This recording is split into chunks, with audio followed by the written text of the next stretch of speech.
Buenos días, buenas tardes, buenas noches. Esto es Los Salieres de Piña por la 96.1 Radio Atilra con Leandro Trimarco y Ariel Martínez. ¿Cómo andás, Ariel? ¿Cómo anda, señor Trimarco? Hoy tenemos un hermoso programa para una hermosa fecha con un hermoso entrevistado. Hoy nos acompaña Norberto Galaz, un historiador que cuando yo pregunté por él, cuando estaba cursando la carrera, me dijeron: no, ese es un kirchnerista, no, es propaganda, eso no lo leas. Un ninguneado de la historiografía. Un gran ninguneado de la historiografía, y tiene una tesis muy interesante sobre un tema candente en lo que es la historiografía, que es justamente el tema que nos toca hoy, que es el 9 de julio, la independencia, la declaración de independencia argentina, que es el 9 de julio de 1816. Y la pregunta con la que nosotros queríamos arrancar este programa es: ¿por qué la Revolución de Mayo arranca en 1810 y la independencia se declara recién en 1816?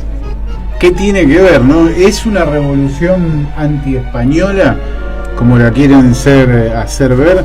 Y ahí Galazo tira un par de cuestiones, ¿no? Un par de dudas. ¿Por qué viene un español, casi español, como San Martín a pelear contra los españoles? Porque San Martín, cuando viene, habla en gallego. Ha vivido la mayor parte de su vida en España.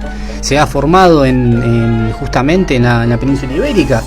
Pero además, el tema del 9 de julio quería traer a colación también el tema de cómo se enseña en las escuelas, y sigue enseñando en muchos casos, que es esta idea de los criollos se ponen de acuerdo un día en mayo de 1810 y de repente arranca una revolución nacionalista, libertadora, independentista, según la historiografía mitrista, que va a luchar por la independencia contra España, contra Portugal, contra las distintas potencias extranjeras, y que va a tener su culminación en 1816 con la Declaración de Independencia. El tema es primero cómo está dado esto, porque ignora mucho sobre cómo se arman las campañas militares y cómo se mueve el pueblo dentro de esta revolución. Una de las grandes cosas que va a venir a discutir Galazo justamente es la idea que se enseña en la universidad también de la revolución pasiva, de que las revoluciones latinoamericanas, y en este caso la Revolución de Mayo, es una revolución hecha por las élites, para las élites, desde las élites, y que después va a aprender en el pueblo. Y sobre eso, justamente, ahí entra un personaje fundamental dentro de la historiografía, que es Mitre. Mitre es un político argentino, fue presidente, militar, participó en el exterminio del Paraguay, en la guerra del Paraguay, de la Triple Alianza, y además era un historiador, un gran forjador de discursos, que lo que va a hacer es tomar todos los hechos de la Revolución de Mayo, la independencia, las luchas internas después entre los directorios y las provincias, entre unitarios y federales, y va a construir un relato favorable a la élite, en la cual ellos están en el centro de la escena política y en el centro de la escena histórica, y básicamente va a forjar esta idea de la revolución pasiva, de la revolución llevada a cabo por los patricios, con los tiempos de los patricios, con los colores de los patricios, y van a surgir un montón de mitos. La idea, de la bandera blanca y celeste como el azul del cielo, y también va a surgir esta idea de que la Revolución de Mayo es una revolución que no puede declarar independencia porque no están dadas las condiciones, y que recién en 1816 se va a poder encarar este proyecto. Todo lo contrario, en 1810, con el rey preso y con las monarquías europeas cayéndose a pedazos, en ese momento no había mejor momento para declarar la independencia que 1810. De hecho, la República Vecina del Paraguay lo va a hacer en 1811. Apurando los tantos a todo el mundo, justamente porque ellos se aíslan, inician un proceso de aislamiento y declaran la independencia. Eso es lo que justamente va a discutir Galazo, y por eso nos gustaba traer la tesis de él al respecto de este tema. Claro, destruye la visión oligárquica de la revolución, que es la que impera ahora, que quizás yo lo que... no es que disiento con Galazo, para nada, no es disentir, quizás es aplicarle la visión. Él habla de la necesidad de dar la discusión, por eso aparece como un complemento lo que él dice. Habla de la necesidad de dar la discusión para discutir esto, pero yo creo que esa discusión en realidad se sigue dando porque lo que sigue presente es la misma contradicción histórica que imperaba en ese momento, de esta oligarquía contra el pueblo, es la que sigue dándose hoy en día. Por eso se da este doble movimiento de que hay que dar la discusión para a su vez hacer avanzar esta posición política, pero a su vez esta discusión histórica no tiene resolución en el debate académico. La resolución de esta disputa de corriente histórica tiene resolución con la resolución política actual. Si triunfa otra vez el pueblo o la oligarquía. Es que vos fijate que 200 años de historia argentina es la tensión justamente entre la dependencia que crea una élite que se siente con derecho de dirigir y, digamos, subordinar todos los destinos económicos, políticos, culturales del pueblo al exterior, y justamente un pueblo que se expresa de distintas maneras a lo largo del tiempo y que lucha, se resiste justamente a esa extranjerización, a ese convertirse, como se dijo en la época de Mitri Roca, en el granero del mundo o después en el supermercado del mundo. En síntesis, como una colonia, pero que no tiene estatus de tal. Claro, y hay que poner mucha atención en dónde pone los sujetos históricos Galazo. Siempre pone el sujeto histórico en el pueblo, en los sectores humildes, y en la actualidad lo va a poner en los trabajadores, en los sectores más humildes y en los trabajadores. Siempre Galazo nunca pierde de foco y el eje de la construcción histórica como una construcción popular, que es de abajo para arriba, y de cómo en la Revolución de Mayo, en la Independencia, el factor determinante es el pueblo, con su presencia, con su movilización y su prepotencia también, como es en la Revolución, el que logra que estos sectores, que estas personas, estas individualidades, estas élites puedan guiar el proceso para un lado o para el otro. No es porque tiene más fuerza individual un sector o más fuerza individual el otro sector, tal nombre o tal otro, no, lo deja muy bien explicado cuando habla de que French y Beruti pueden meterse en el momento de la Revolución de Mayo al segundo piso del Cabildo a prepotear al virrey porque saben que afuera hay 400, 500 monos que lo están respaldando. Claro, digamos, también es como una manera de darle contenido a la historia, que si no parece una historia política que está jugada únicamente por 2 o 3 sujetos y un pueblo mudo atrás que no se sabe bien de dónde sale, ni qué intereses tiene, ni por qué está peleando. O sea, siempre me hago la misma pregunta cuando pienso en la campaña de los Andes. ¿Por qué un llanero de Cuyo? ¿Por qué un indígena de la zona de Mendoza? ¿Por qué la gente humilde se prende a la campaña de San Martín? ¿Por qué lo apoyan? ¿Por qué participan de él? ¿Por qué alguien iría a pelear por él? ¿Me entendés? Y cuando vos lees la historia mitrista, parece que simplemente se defendieron y se levantaron por la patria y por un sentimiento nacional que ya parece que viene dado desde nacimiento. ¿Me entendés? Y no puede responder esa historia oficial todas las otras preguntas que se hacen este tipo de historiadores. En 1816 se pudre todo. La cosa es así. España estaba pasando por un proceso de restauración monárquica. Napoleón ya venía para atrás, y básicamente la Santa Alianza Europea lo que hace es restablecer a los reyes, a la posición más reaccionaria también de los reyes en Europa, y eso va a llevar también a que se busque restablecer el control monárquico en América Latina. Eso tiene como resultado una campaña militar impresionante desplegada desde España y Portugal para la reconquista y la retoma del control en los territorios americanos. A su vez, lo que está pasando con la revolución hacia 1816 es que se está estancando. Por un lado, hay que defenderse de esa reacción externa, de esa reacción realista, y por otro lado, la revolución está dividida. Está dividida justamente entre aquellos que están pensando en una mejora de las condiciones del pueblo en general, en una revolución que sea al mismo tiempo una revolución política y una revolución social, y hay un quiebre también con aquellos que están pensando en hacer de esa revolución un momento para mejorar sus condiciones económicas. Esta es una disputa entre los que están pensando en cómo vamos a hacernos ricos con el comercio exterior y los que están pensando cómo vamos a organizar el comercio, la educación, el territorio una vez que esté establecida esta revolución. Para eso hay que defenderla, salir a defenderla, esa revolución. Ahí están San Martín, Belgrano, Güemes, Bolívar, un poco más hacia el norte, que organizan distintos ejércitos en la zona para después poder liberar cada una de las partes que estaban bajo el control de los españoles.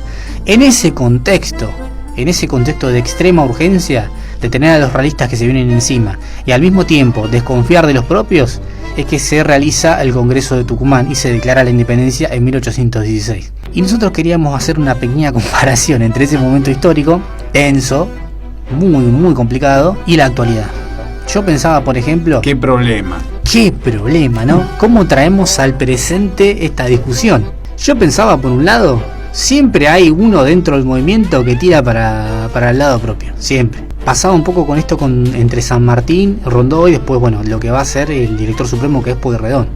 Ellos están pensando, sí, bueno, está muy bien la campaña de los Andes y liberar América, pero esencialmente están pensando en garantizar el poder de Buenos Aires sobre las provincias.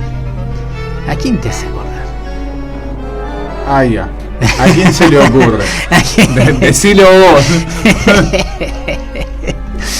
Es terrible la parte de la revolución, porque en un contexto como el actual, qué sé yo, a veces, por ejemplo, ahora se vienen las elecciones, viste que las elecciones siempre corre sangre, por un puesto, por la gobernación, por sacar 5 puntos, porque soy esencial, porque no.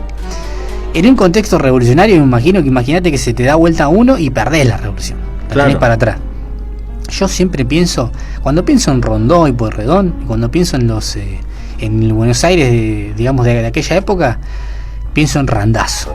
Es como que tienen 5% de voto, pero si no los tenés, te pueden armar un flor de quilombo, hermano. Te hacen un quilombo que ni te cuento. Imagínate en ese momento San Martín dice, bueno, tengo que organizar la campaña más importante de la historia de Latinoamérica, ¿no? Y atrás tenés este tipo que dice, mira, si no participás en la represión de las montoneras, hermano, no hay apoyo de Buenos Aires. El tipo, obviamente, no tiene todo el poder en el territorio, pero con ese 5% que tiene, te puede armar un quilombo terrible. Para mí, ese es Randazzo en el pasado, Rondó. Hasta con R empieza. Y yo me imagino también lo más parecido a un San Martín ahora, o en ese momento, lo más parecido, no digo que sea Cristina, me parece. Yo te lo iba a asociar, por ejemplo, con Néstor en su momento. El acto de Arrojo de salir a enfrentarse, porque eso de enfrentarse con Bush en la cumbre del ALCA, mamita querida, en un momento en el que la administración Bush era potente todavía, que no había sufrido el desgaste de la guerra. Yo te los pongo ahí a esos dos en ese lugar. Es como que San Martín y Güemes es Cristina y Néstor. Sí. No sé si exactamente igual, pero... Y después el otro, el que llevaría más a fondo todavía la revolución, no apareció hoy, me parece. Todavía no. Figura. Todavía no ha aparecido. Le pongo un par de fichas a Axel a futuro. Le pongo un par de fichitas. Pero son un par de fichitas, no voy con todo, no sé. No sé. Yo creo que está en el pueblo esa figura todavía dormitando y todavía no surge. Bueno, que se despierte una vez porque lo necesito ya. Necesito que deje haber inflación por dólar, por favor. Yo creo que falta la crisis sistémica, la crisis de modelo, la crisis de todo para que emerja el pueblo nuevamente como actor político y que a su vez surja un representante profundo y cabal profundo y cabal de los sectores populares. Me parece que no está todavía, a comparación de, porque estamos en otro momento histórico, claro. Básicamente, que sí, en ese momento vos tenías un San Martín, Bolívar, un Belgrano, un Güemes, exacto, que iban y se la jugaban. Por el lado de los oligarcas siempre está más fácil, porque aparte tienen los mismos apellidos.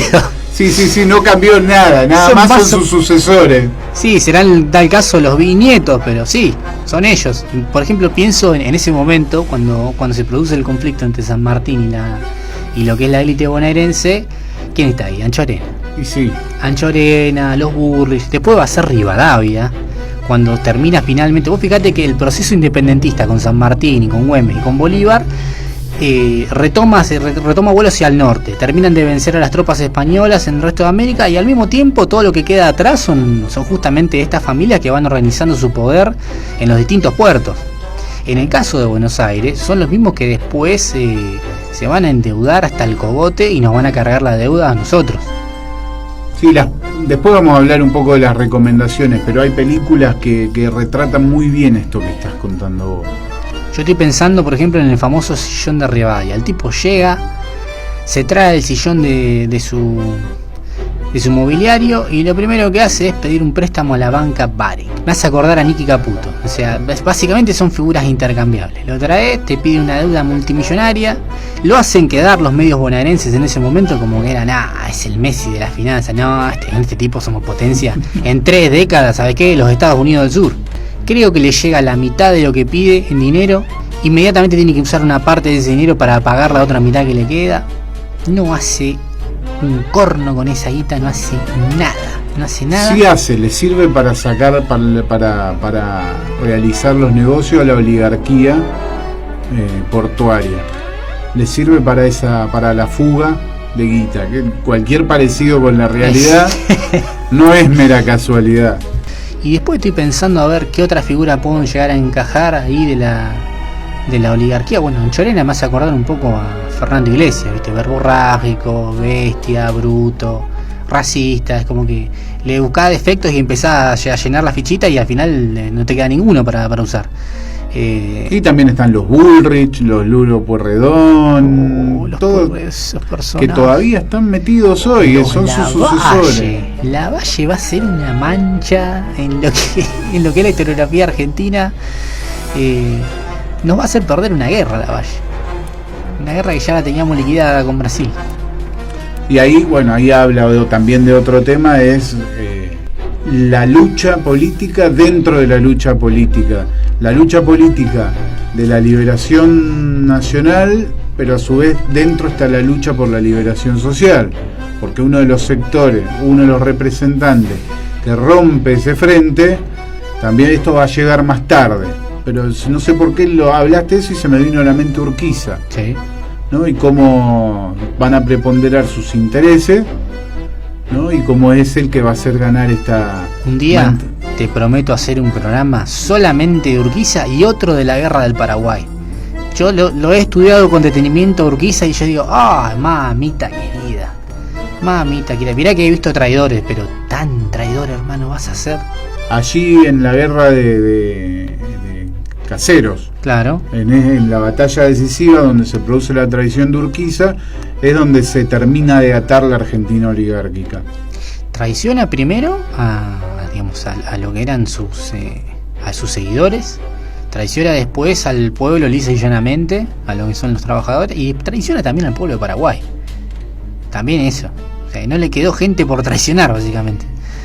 Estamos en comunicación telefónica con Norberto Galazo. Muchísimas gracias por darnos la oportunidad de entrevistarlo. Estamos acá con los Salieris de Piña, con Leandro Trimarco y Ariel Martínez. ¿Cómo le va, Norberto? Muy bien, aquí andamos. Muy bien. ¿Ustedes? Excelente. Un gustazo acá, darnos el gusto de poder consultar con usted varios temas para el 9 de julio. Este programa va a salir, sale editado ahora para mañana, en la fecha de mañana. Así que bueno, queríamos arrancar... tirando una pregunta disparadora con la que vamos a nuclear todo el programa, que es justamente ¿por qué la declaración de independencia en Argentina ocurre 6 años después de la Revolución de Mayo? Bueno, es que la historia oficial de Mitre lo que ha explicado es que recién en 1816 había condiciones mundiales para declarar la independencia, y no en 1810. En realidad esto no tiene fundamento ya, y cualquier chico inteligente de la escuela lo empieza a discutir, porque en 1810 España estaba en una crisis total, prácticamente casi todo su territorio invadido por Francia, y en cambio en 1816 había era un momento propicio si hubiera habido un propósito independentista en 1810. Claro. En 1816, por el contrario, la situación era completamente hostil, porque ya nadie hablaba de democracia, se hablaba de monarquías en toda Europa, se había instaurado la Santa Alianza, había un giro a la derecha de toda Europa, la Revolución Francesa había quedado atrás, y entonces no era el momento propicio. Quiere decir que hay que explicar que la Revolución Democrática, la Revolución de Mayo fue una revolución democrática para establecer una junta popular designada por el pueblo en la calle, por el pueblo en la Plaza de Mayo, con la acción de los activistas fundamental, Renz, Beruti, Donado, Dupuy, Orza y otros cuantos, Dupuy y otros cuantos más, bajo la influencia de 3 figuras centrales que son Moreno, Castelli y Belgrano. En ese momento se produce el reemplazo del virrey por una junta popular elegida por el pueblo, en el cual hay 2 españoles, cosa que en principio parece raro, pero esto prueba de que no había un antihispanismo ni había un propósito independentista en el 1810, había un propósito de reemplazar un gobierno de nobles, de virreyes, de gente rica, que eran los Martínez Dios, los Quintana, los Belaustegui, que eran los godos, los grandes dueños del comercio, poderosos, la burocracia, y olvida de ahí que había sido nombrado por el rey de España. Eso se reemplaza por una junta popular que surge al igual que las juntas en España. Y esta revolución se produce también en Caracas en abril de 1810, se produce en Chile en agosto de 1810, en se México. produce luego en lo que sería después Colombia, sí, en septiembre, octubre de 1810, después en México y después en 1811 en la banda oriental. Es decir, que es un movimiento general de Hispanoamérica que acompaña la Revolución Democrática Española, según lo explicó como Tinta Alberti en su momento, contrariando el relato de Mitre. Como Alberti quedó prácticamente exilado en Europa por la bronca del mitrismo, no vuelve, cuando vuelve ya está muy anciano y enfermo y poco puede hacer. Entonces en ese momento empieza a fabricar la historia Mitre después, y la fabrica como que se hizo la revolución por el comercio libre, como el comercio a los ingleses se lo había otorgado el rey Cisneros en 1809. Y después, en 1950, se publican los textos llamados de la Biblioteca de Mayo, donde los hombres del común que escribían los diarios de su propia vida explican que la bandera española flameó en el fuerte de Buenos Aires, en el gobierno, hasta 1813. Por eso no hubo independencia hasta ese momento, porque había la esperanza de que la Revolución Democrática Española imperase y pudiese hacerse una gran nación democrática, España y toda Hispanoamérica. Cuando la Revolución Democrática Española es derrotada en 1813, empieza el planteo independentista. Esto va a contrapelo de lo que se suele enseñar por lo menos lo que yo recuerdo de primaria secundaria, que era justamente la idea de que en 1810 arranca una revolución nacionalista. No había propósito nacional, a tal punto que después el mismo Belgrano acompaña a Rivadavia en una gestión ante el rey de España para intentar volver al redil de España, y Alvear, como director supremo, hace una gestión para que Inglaterra nos acepte como parte de su territorio. Como un protectorado era el proyecto. Claro. Lo que ocurre es que esa Biblioteca de Mayo, que son 20 y tantos tomos, han sido ignorados por el poder que tiene el mitrismo todavía, que es el poder del diario La Nación y el poder de esta ciudad donde yo vivo, que es una ciudad mitrista, que donde difícilmente el gobierno popular, los gobiernos con mayoría populares han logrado imponerse, porque salvo el triunfo que en una oportunidad obtiene el peronismo con Hernán González, que no era muy peronista, por cierto, en el concepto tradicional del peronismo, en general gana el mitrismo, y Irigoyen también le hace muy dificultoso ganar la ciudad de Buenos Aires. ¿Por qué? Porque hay una concepción, que es la concepción del puerto, el control de la aduana, la Argentina subordinada a las grandes potencias mirando hacia el Atlántico y olvidándose del interior. Y hay otro concepto que es de la Argentina, de todo el interior mirando hacia Latinoamérica, a través de Salta, Jujuy, que se prolongan en el altiplano, a tal punto que en el Congreso de Tucumán en 1816 hay representantes de lo que fue después Bolivia, ¿no?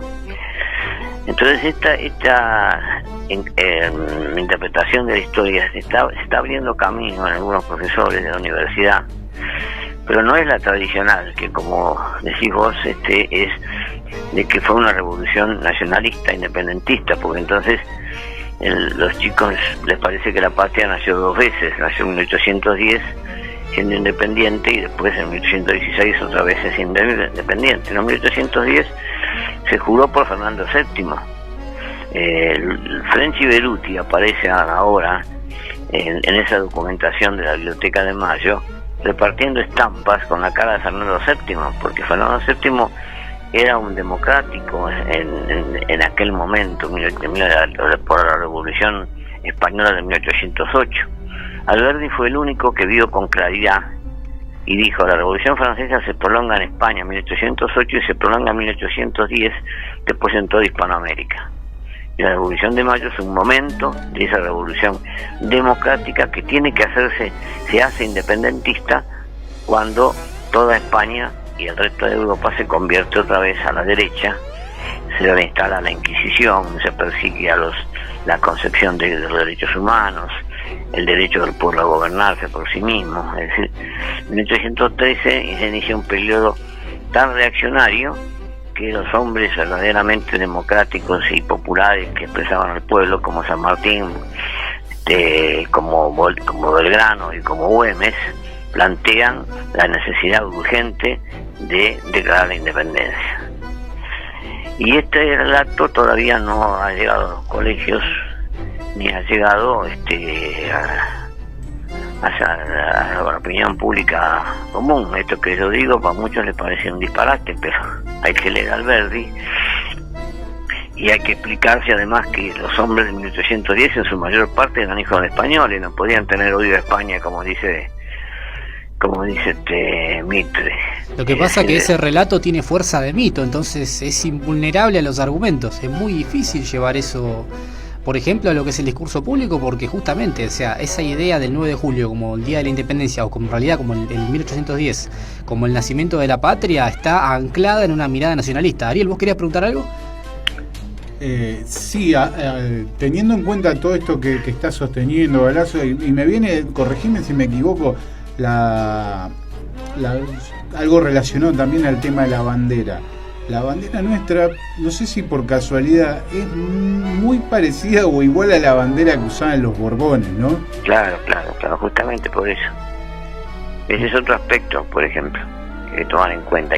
Y por eso también se le hace volver atrás a Belgrano, cuando Belgrano, sabiendo que tiene que haber una batalla y que la bandera sirve en la batalla para nuclear a los hombres de nuestra parte, Belgrano dice: tenemos que tener una bandera.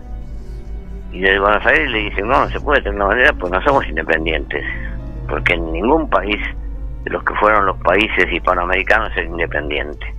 Después se va logrando la independencia. Chile en 1817, por ejemplo, Perú en 1821, se van logrando las independencias, desgraciadamente no de la patria grande en su conjunto, sino de una veintena de países condenados a que hablen de soberanía y generalmente durante mucho tiempo hayan sido dominados por potencias extranjeras, especialmente en lo económico, ¿no?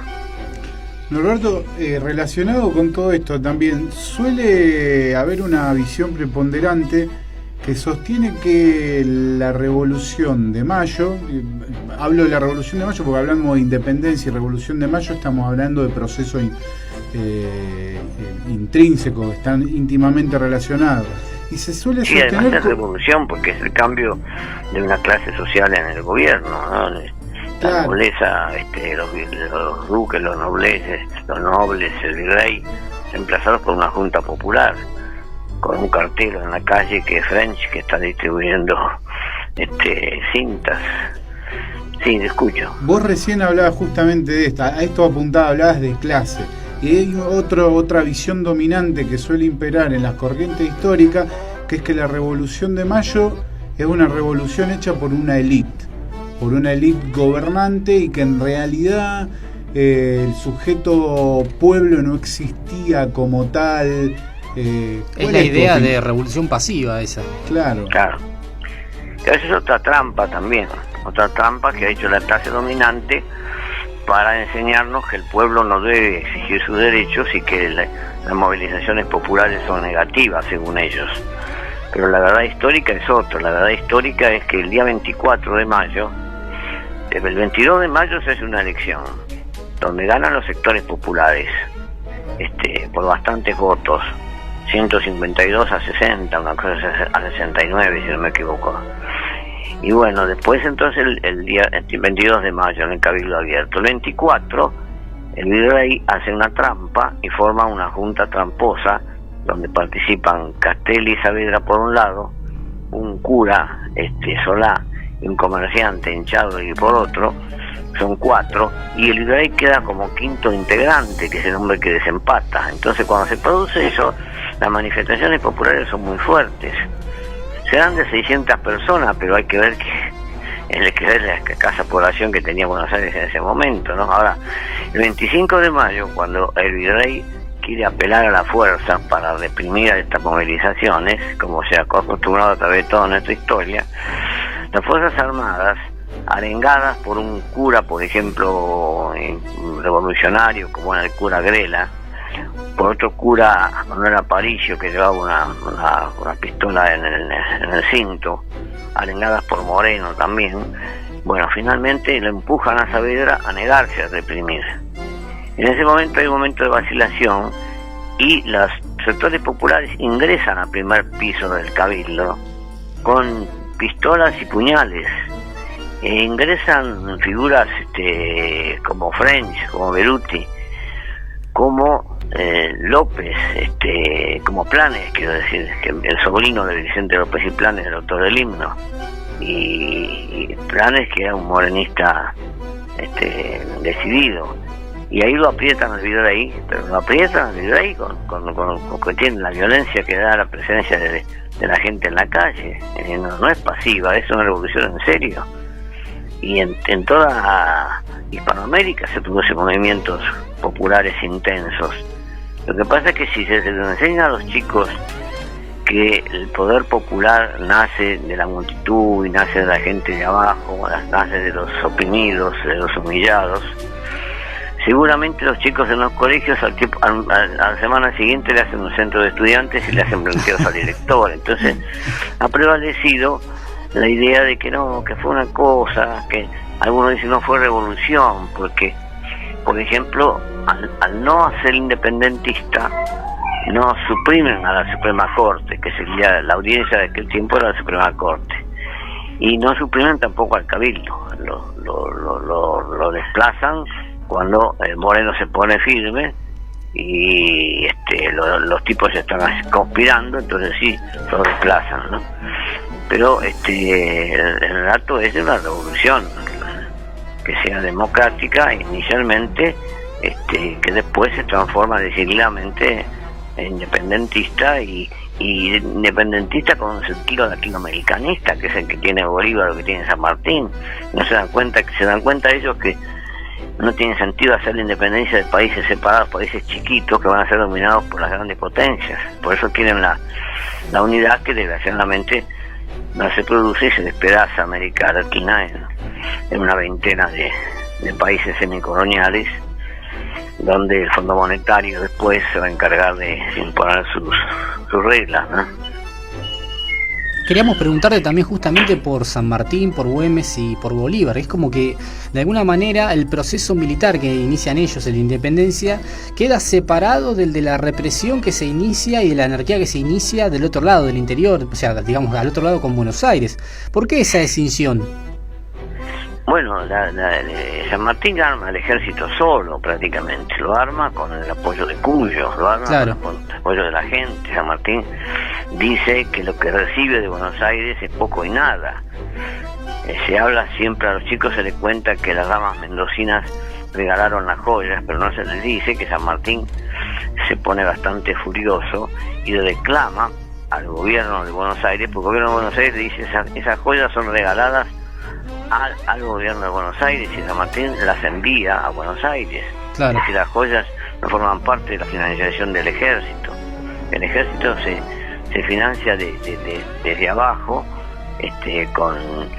con la capacidad de San Martín de crear cumpliendo el proyecto de Moreno de crear una fábrica de armas, por ejemplo, como logró tener gracias a San Luis Beltrán, que la dirigía, tener 100 obreros trabajando para crear armas, al mismo tiempo que en Córdoba se creaba una fábrica de puñales y en Tucumán se creaba una fábrica de pólvora. Es decir, el interior es fundamental, el levantamiento, y lo mismo le pasa en Venezuela. En Venezuela inicialmente interviene la clase dominante, los oligarcas, los mantuanos, que eran los que llevaban mantos, pero el pueblo venezolano es el pueblo venezolano colombiano, que es lo mismo, ¿no es cierto? Ahora no es lo mismo, desgraciadamente, pero claro, en ese momento era lo mismo, que se levanta contra las flotas, que esto prueba además que, por ejemplo, España no manda fuerzas a reprimir a la Revolución de Mayo. Manda fuerzas recién en 1814, cuando ya es la España de derecha, la España reaccionaria, conservadora, y mandan una flota que logra derrotar a Bolívar inicialmente. Después Bolívar se recupera, y es donde en ese momento, 1819, San Martín dice, luchemos aunque sea en pelota con nuestros hermanos los indios, y hace una combinación con los indios del sur de Mendoza para haber pasado a Chile en 1817, ¿no? Es decir, y bueno, y hay un apoyo. Belgrano quiere hacer la monarquía incaica porque quiere tener el apoyo de los pueblos originarios. Los pueblos originarios en Buenos Aires no había. Buenos Aires en una ciudad como es hoy, donde por suerte está rodeada del Gran Buenos Aires, que hay un gran sentido y fervor popular, pero es una ciudad reaccionaria. Reaccionaria. Sí, y además que mira Europa y que está ahí, basta mirar los nombres de las comercios de acá de Santa Fe, o la costumbre ahora de hablar en Buenos Aires de delivery, por ejemplo, o la gente que dice ok, por ejemplo, que se ha hecho muy común el uso de palabras inglesas, y en general están presentes de la literatura que llega de Europa. De ahí que las provincias han quedado siempre con escasos recursos, porque los recursos se los quedaba la aduana de Buenos Aires, que es el gran problema. Con Rivadavia prácticamente en Buenos Aires era casi otro país, súbdito de Gran Bretaña. Y con Mitre llega a plantear desde su gobierno la posibilidad de crear la República del Plata, que sería Buenos Aires y los alrededores de Buenos Aires, de las especies de estancias, como un país aparte. Ustedes recuerdan que incluso la historia oficial tiene que reconocer que hubo un momento en que Buenos Aires era una cosa y la Confederación era otra, que había dos países. Esto incluso cuando a veces se discute hoy el problema, por ejemplo, de la distribución de los recursos, desde el interior, la coparticipación. La coparticipación, cuando se está discutiendo que en realidad hay dos países, un país donde las fuerzas imperiales, exóticas, las multinacionales, realmente tienen una gran fuerza que es Buenos Aires, la ciudad de Buenos Aires. Cosa que ocurre también en Chile con Valparaíso, por ejemplo.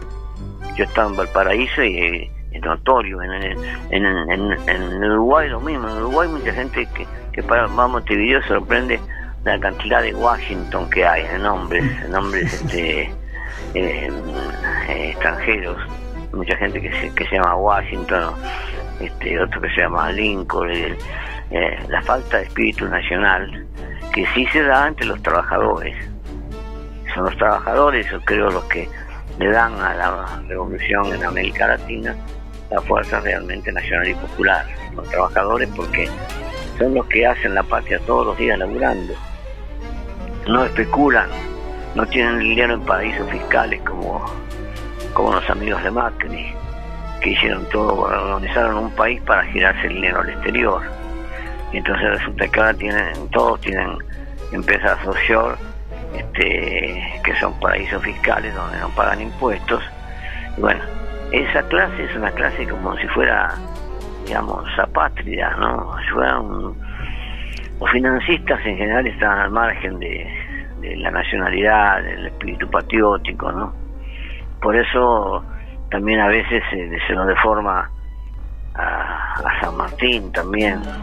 San Martín tenía un criterio económico proteccionista, por ejemplo, en el Perú, el poco tiempo que fue el protectorado, quería defender las producciones nacionales e impidió con un decreto que todas las que fueran reliquias incaicas se las llevaran a Europa, porque se las estaban comprando para los museos europeos. Y bueno, por ahí corre la historia, por San Martín, por los caudillos, por Irigoyen, que hizo todo lo que pudo, a pesar de que el Senado le obstruía todos sus planteos, por Perón el 17 de octubre del 45 en adelante, creo yo que continuado después por el kirchnerismo, y bueno, y con estos tropezones como estos 4 años de política neoliberal, oligárquica que hemos sufrido con el macrismo, donde se ha destrozado todo, se ha endeudado el país por unas cifras descomunales, como los 50.000 millones de dólares que prestó el Fondo Monetario, que se evaporaron en la fuga de divisas, ¿no? Con el libre giro de divisas que autorizó el macrismo, ¿no? Es un poco la historia de que se repite en América Latina, ¿no? El interior a veces conserva los propósitos y los proyectos nacionales, y los puertos, más en vinculación con el extranjero, que viven del comercio extranjero, de importación y de exportación. Por eso uno encuentra que hoy se festeja un recuerdo de el programa de Huerta Grande, que establecía como una de las cuestiones fundamentales la nacionalización de todo el comercio exterior y el control de la salida de divisas del país, como para que las riquezas se reinvirtieran en el país y el pueblo viviera mejor, y no que fuera un drenaje permanente de dinero al exterior, ¿no? Esto todo hay que discutirlo. Lo que pasa es que hay poca discusión histórica en serio en la Argentina. Norberto, y al respecto, una preguntita también sobre ese momento. ¿Por qué la independencia se realiza en Tucumán y por qué después es corregida? ¿Podés hablar un poquito más fuerte porque no te oigo bien? Sí. ¿Por qué la independencia se firma, se realiza en Tucumán y a su vez, por qué después es corregida? Sí, en un principio hay que notar que el que más presiona para que se haga el Congreso de Tucumán es San Martín, que es el gobernador de Cuyo, ¿no? El que más presiona como San Martín, que hablaba como un gallego, porque había vivido 30 años casi en España, desde los 6 años hasta los 33. San Martín es uno de los que más presionan para que el interior se haga en Tucumán, y también la acción de Güemes, que es la muralla en el norte para las invasiones de los realistas.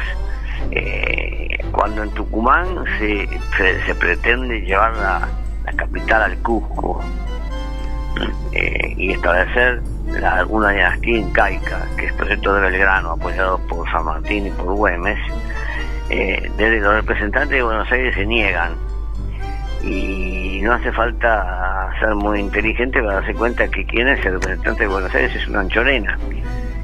Y la anchorena llega a decir cosas tremendas contra el espíritu latinoamericano. Dice que quieren poner a un indio de rey, un indio pata sucia, de la casta color chocolate, dicen un discurso tremendo, la casta color chocolate, que habría que ir a buscarlo en una chichería, medio borracho. Entonces ahí después, por eso no se organiza el país, se declara la independencia, y cuando se habla de organizar el país, el Congreso de Tucumán empieza a decaer y empujan a trasladarlo a Buenos Aires.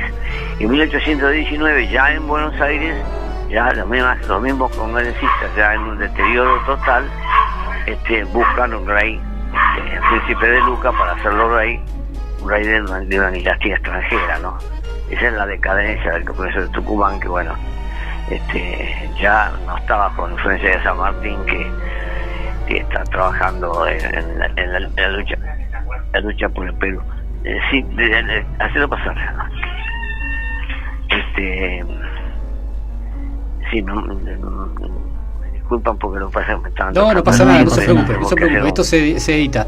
Le hacemos una última pregunta y ya lo dejamos, Norberto. Queremos preguntarle, a propósito de usted lo que mencionaba de la relación de los puertos con lo que es con la soberanía y cómo las clases estas se alinean con intereses extranjeros. Le quería preguntar, ¿es determinante la declaración de independencia para el proyecto económico de las élites bonaerenses en este caso?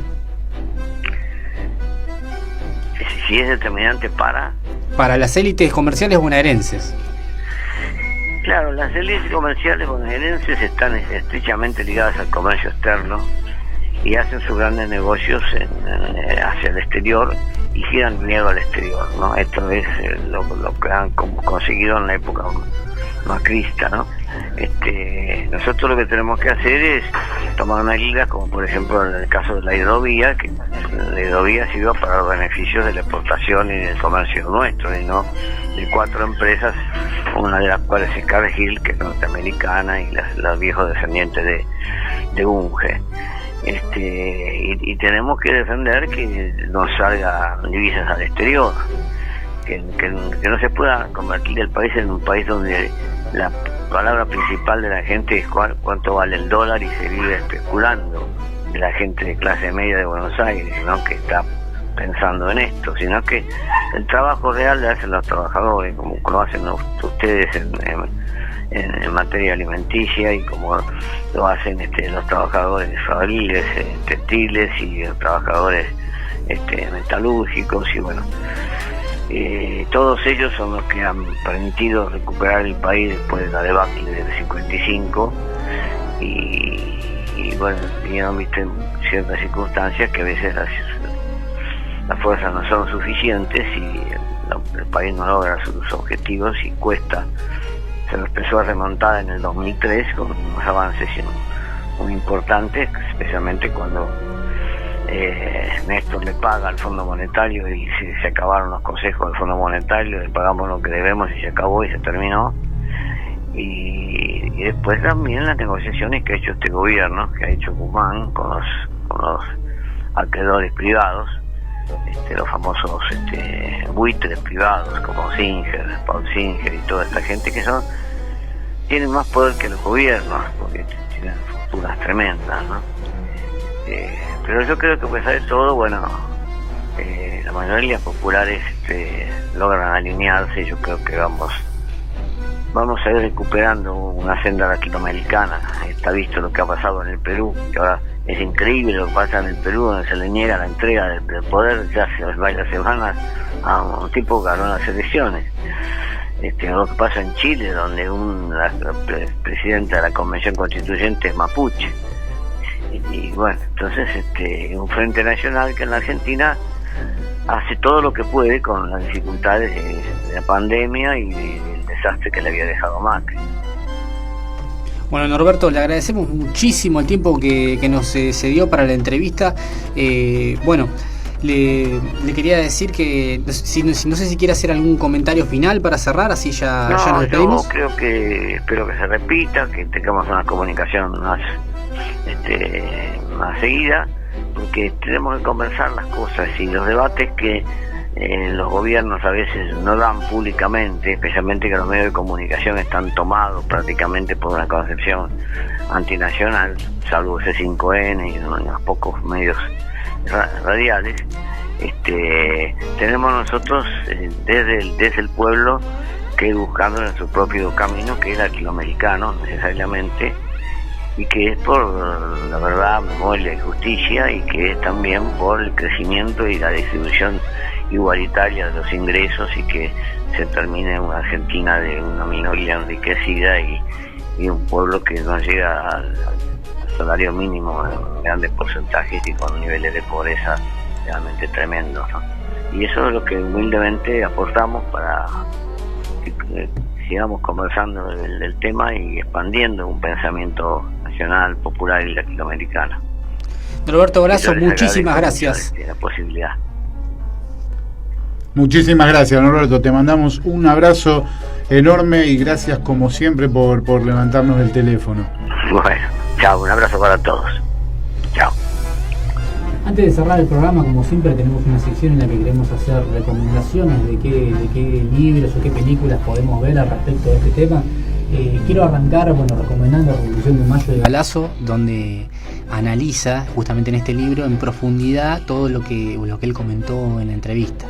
También, como siempre, recomiendo la tesis de Wanda Ansaldi, Revolución Pasiva, justamente para poder discutirla, a ver dónde está anclada esta idea, de qué manera funciona en nuestro subconsciente, y poder de una forma, de una vez por todas, sacarnos de encima esta idea de la revolución como una reunión de oligarcas donde se decide la la independencia del país. También quiero recomendar respecto de esto, para el que le interese, que pueda leer sobre esto, las obras de Mitre, que es de alguna forma el que construye los mitos de la historiografía argentina que vamos a tomar nosotros como si fuera la verdad histórica y que nos van a inocular a través de la escuela primaria y secundaria y los actos escolares. ¿Vos, Ariel, querías recomendar algo para este tema? 2 películas. Uno, la primera, Revolución. La película de San Martín, la que actúa de la Serna. Sí, Rodrigo de la Serna. Y la segunda es la película de Belgrano, la que actúa Pablo Rago. ¿Por qué? Porque deja muy en claro el papel real, más allá de la construcción de la historia mitrista, el papel real que juega esa burguesía comercial, no solo de Buenos Aires, sino también del interior, ¿no? Cada provincia tenías ese núcleo oligárquico consolidado, de familia cuasi feudal. No se puede hablar de feudalismo en Argentina, pero digo para más o menos visualizar lo que eran estancieros, dueños de esclavos en muchos casos. Y ahí se va a ver el papel real que juega, cómo incluso mandan esclavos a pelear para no mandar a sus hijos a la guerra revolucionaria, esto se ve muy bien en la película Revolución, la de San Martín, ¿no? Cuando va a reclutar soldados para hacer la campaña, para cruzar los Andes, y los hacendados, los dueños de estancia, le dan 2, llevate, tomá, 3, 4, 5 esclavos, pero déjamelo a mi hijo, no lo lleve. Claro, es buenísima esa. Bueno, nos despedimos hasta la próxima ocasión. Esto fue Los Talleres de Piña. Nos dimos el gustazo de entrevistar a Norberto Galazo. Así que bueno, si querés seguir nuestro podcast, nuestro programa, podés escucharnos en la 96.1 Radio Atirra, o si no, también podés seguirnos a través de las distintas redes sociales: Facebook, Instagram, Twitter, YouTube, y próximamente en lo que son la línea de podcast de Gmail. Así que bueno, nos despedimos hasta la próxima ocasión. No sé si querías mandar algún saludo, Ariel. Saludos para todos, escúchenos, que es muy interesante, escuchen a Galazo, lean a Galazo.